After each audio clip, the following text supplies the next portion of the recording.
The twice impeached, criminally convicted felon-in-chief Donald Trump again attacking our democracy and our voting rights. With the 2026 midterm elections approaching, Trump is calling on Republicans to take over and nationalize voting. The push comes as every seat in the House and 35 Senate seats in the Senate will be up for grabs. Republicans currently hold the majority of the House by one vote. History shows midterm elections often turn against the party sitting in the White House.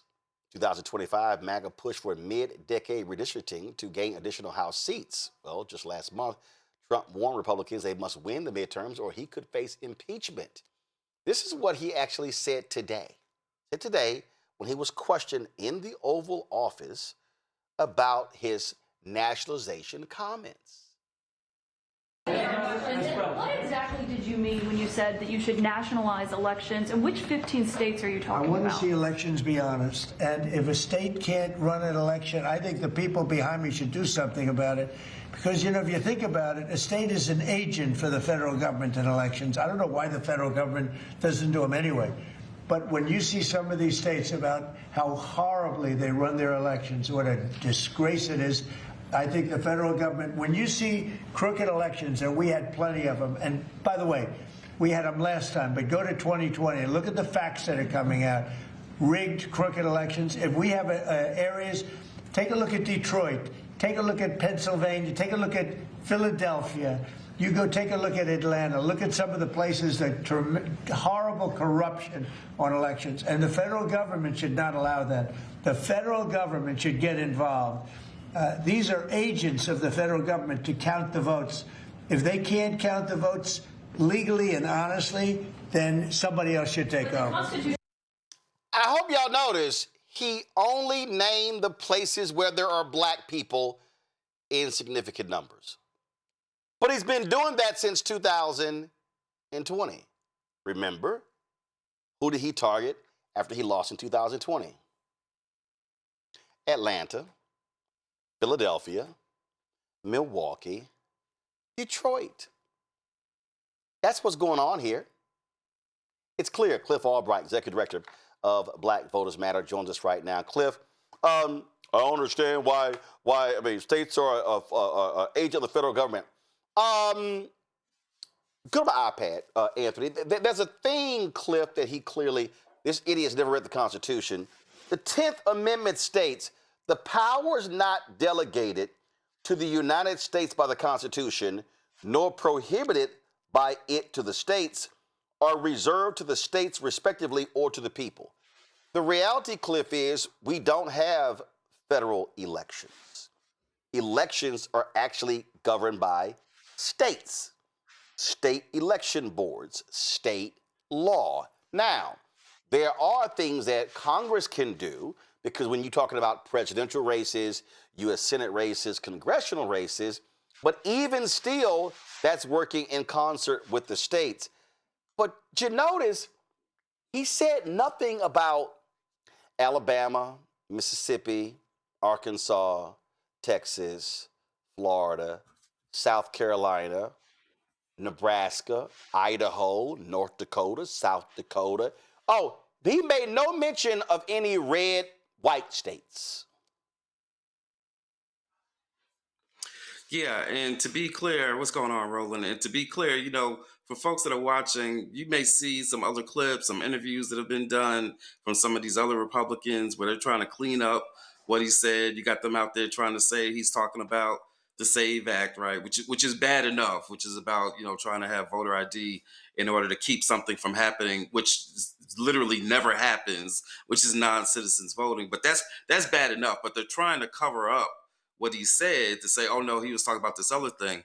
And then he came back and doubled down. It was basically like I said what I said.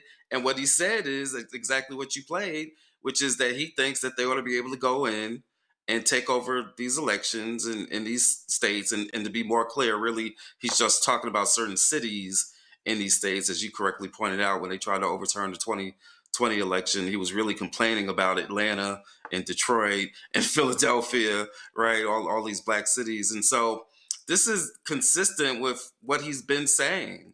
And what he does is that he runs these things up the flagpole. He'll say these things. He'll repeat them every now and then. He'll test out the reactions. And next thing you know, you got ICE agents outside polling places. He was very clear what he's talking about. So don't let anybody gaslight you and act like he's just talking about, some vague concepts of election security. He is talking about federal officials going in, running these elections. And more specifically, what he really cares about is what? I think it was the last sentence of what he said, which is the count.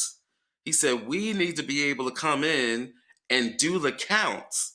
Now, here's a man who has cheated on everything in his entire life, including the 2020 election, and he wants to be able to control the counts taking place in these cities. Right. And we got to connect the dots, as I know that you have already, with the raid that took place, the stealing of the ballots in Fulton County just the other day. Well, here is House Speaker Republican Mike Johnson speaking on the very issue. And again, listen to the BS. Follow up on elections. The president says that he wants Republicans to nationalize elections. Do you agree with him? And do you have confidence in how elections are conducted right now, heading into the midterm? We have thoughtful debate about our election system every election cycle and sometimes in between. We know it's in our system. The states have been in charge of administering their elections. What you're hearing from the president is his frustration about the lack of some of the blue states, frankly, of enforcing these things and making sure that they are free and fair elections. We need constant improvement on that front. I don't know what the ultimate solution is going to be. I'm not going to get ahead of the negotiations here, but I think that is something that's going to be a continuing theme here. It's something that we'll continue to push, and we hope the governors will insist upon that same thing as well. In some of the states, like in California, for example, I mean, they hold the elections open for weeks after Election Day. That's just one thing that bothers so many people. We had 3 House Republican candidates who were ahead on Election Day in the last election cycle. And every time a new tranche of ballots came in, they just magically whittled away until their leads were lost. In no series of ballots that were counted after Election Day were our candidates ahead on any of those counts. It looks on its face to be fraudulent. Can I prove that? No, because it happened so far upstream. But we need more confidence in the American people in the election system, and it's essential. And everybody, no matter what party you're in, should agree with that. The mass mailing of paper ballots or mail-in ballots and all the other irregularities that have haunted us over the last couple of cycles, we need to tighten that up. Now, the red states have done a lot of good work in that front, but it's the blue states that I'm frankly concerned about. So we'll see how the law is modified and what's changed, but I hope we can get consensus to get that done. Yeah. Oh, so he's only concerned about the blue states, and when he complains about this, Cliff, first of all, he's a liar. Then he goes, well, I can't prove it. Yeah, you can't prove it because it doesn't exist. Here's what we know. Depending upon your state, you have some states that say, okay, your ballot, if you mail it in, must be postmarked by Election Day. Some allow a certain period of days for overseas balloting that actually takes place. What you also have that people somehow seem not to understand is that when you have some places where they don't count early votes until after 7 p.m. on that particular night. So different jurisdictions have different rules. And the Republicans don't want to deal with that. And it's like, oh, my God, it's like California is weeks after the fact.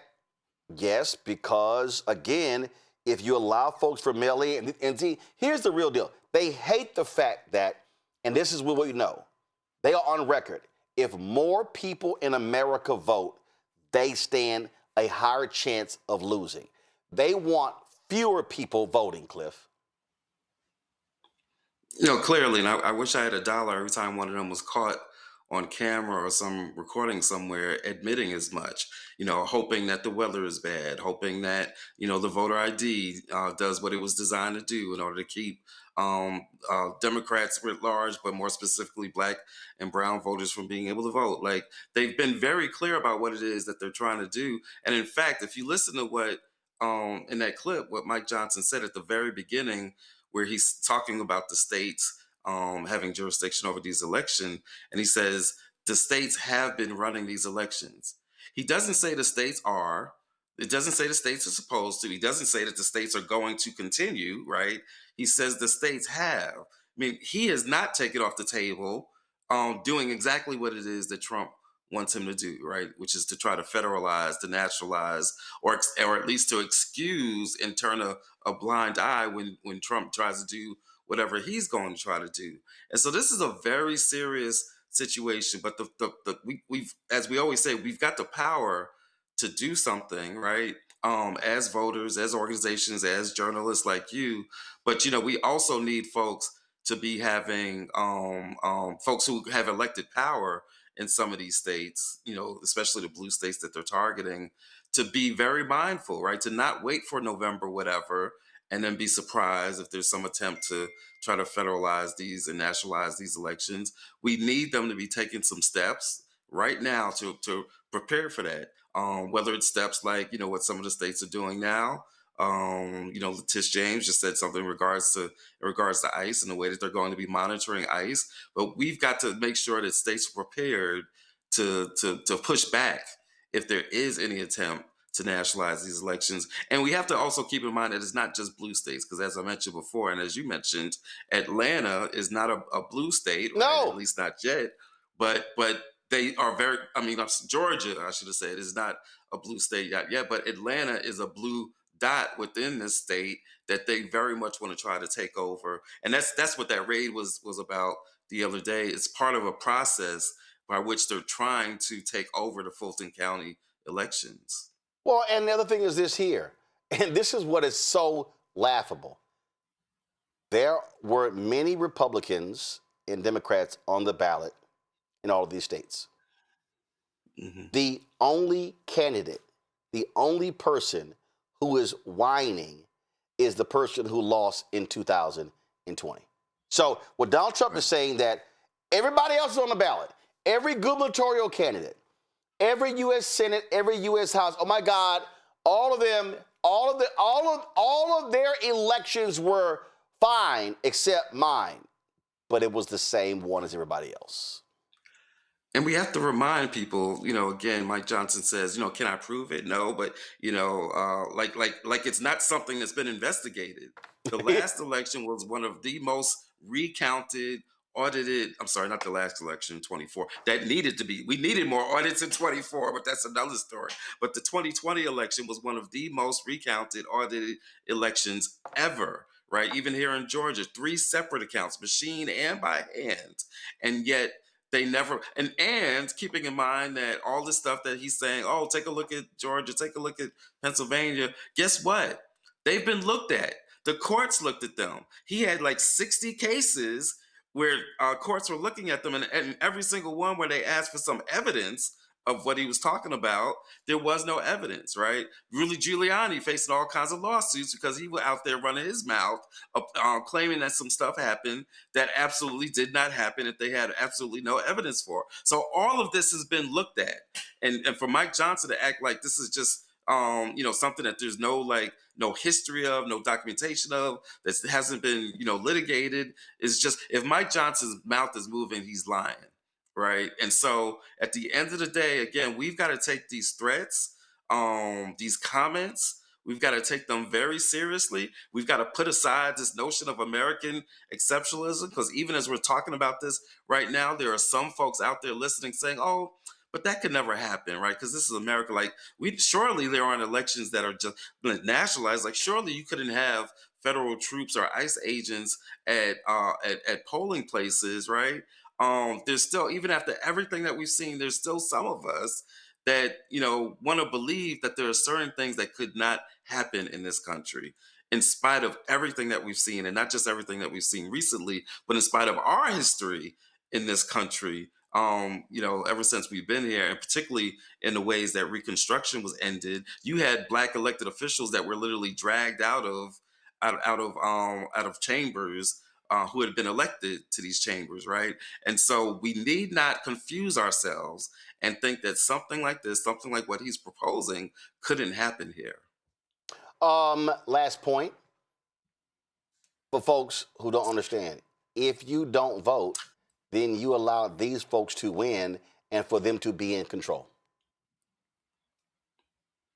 Yes, that's the bottom line. At the end of the day, in spite of what they're saying, in spite of the seriousness of it, we don't want folks to be like scared into being paralyzed, right? It's about being aware and knowing what's going on, but still doing everything that we can to take action. And that means not just us voting, but it also means all the other things that we've got to be doing to stay vigilant, to continue to organize, whether it's in the streets or any of the other ways that we're organizing. But we've got to remember that we've got to use the vote, but we also got to use all the other tools in the toolboxes. It doesn't mean that voting is not absolutely critical. It is critical. It is absolutely critical. But we also got to be aware that when we're facing the kinds of things like what he's talking about and the kinds of things that we're seeing, we got to be fully prepared to vote and prepared to do all the other work that we've got to do.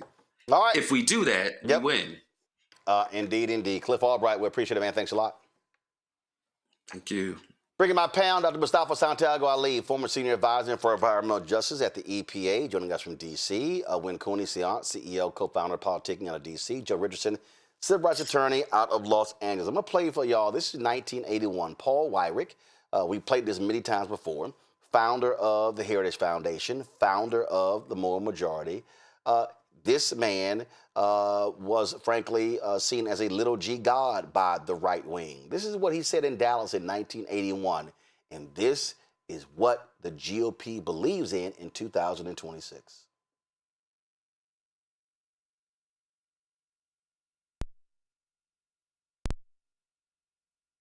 The goo-goo syndrome. Good God. No, come back to me. Come back to me. Let me set it up. All right, the cable should now be straight. Let's go.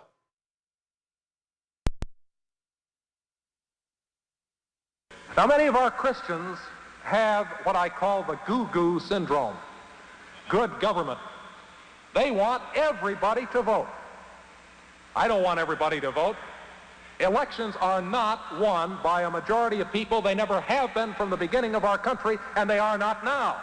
As a matter of fact, our leverage in the elections, quite candidly, goes up as the voting populace goes down. Mustafa, that's the whole point. Republicans say that today. That's what Donald Trump is talking about. That's what Mike Johnson is talking about. That's what this SAVE Act is all about. Yeah, and you know, they're saying it just like they feel it, and we have to make sure that we are addressing it. You know, they understand. You know, this is all strategy. This is strategy that's been put in place for decades now, that if you can impact just percentages of voters, then that you can change the dynamics for elections and who gets elected.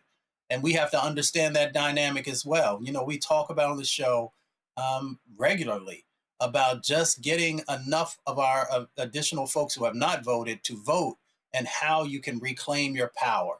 And when you reclaim your power, you can make sure that resources are flowing to our communities. You can make sure that we are addressing sort of the injustices that continue to happen inside of our communities, all the positive things that come out of it. But that means that you've got to understand the game. And they have laid out for you exactly what they're trying to accomplish. So now we have to make sure that we address it in a way that is beneficial for our communities. And I mean, when people need to understand it, and black folks and others do the right wing a huge favor when we sit out elections. What did Donald Trump say to black people after 2016? Thank you, black people, for not voting.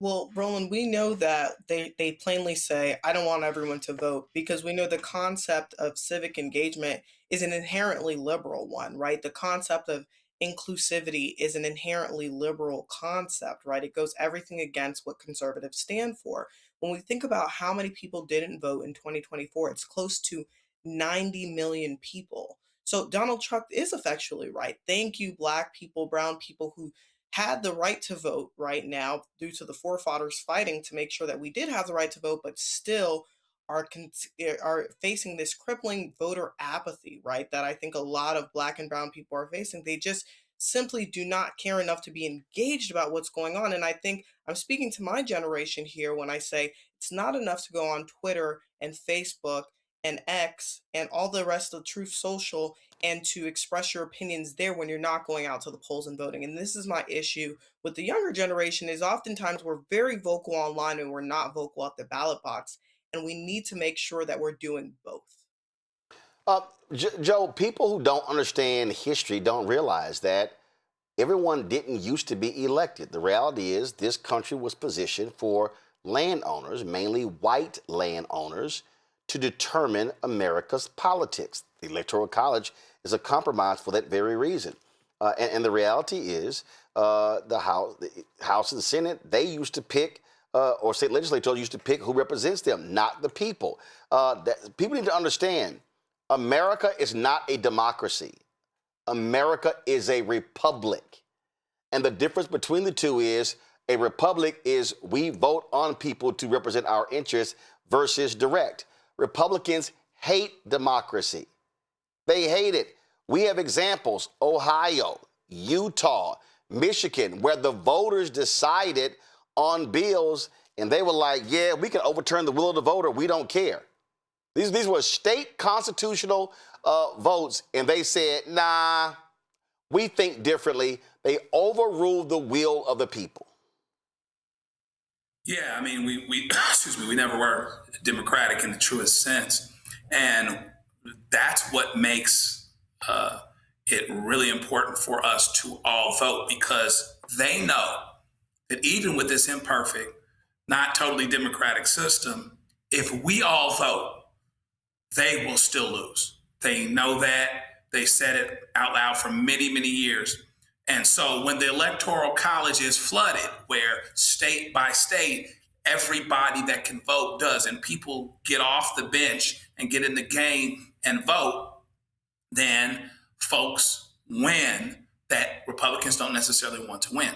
That's always been the case. So the game has always been to keep people from voting and let's become even less democratic, right? So that those of us that are landowners, that are white male, that are, that think a certain way, that look a certain way, that talk a certain way, we get to make the decisions. They're scared to death, as you say in your book, because they're getting ready to be outnumbered. And from an opinion standpoint, from a policy standpoint, they already are outnumbered. Most Republican Party's policies are less popular, okay? They're less popular. They're not getting more popular. They're even finding a way to screw up immigration, which was supposedly their issue. They're actually losing on that. They're underwater on that.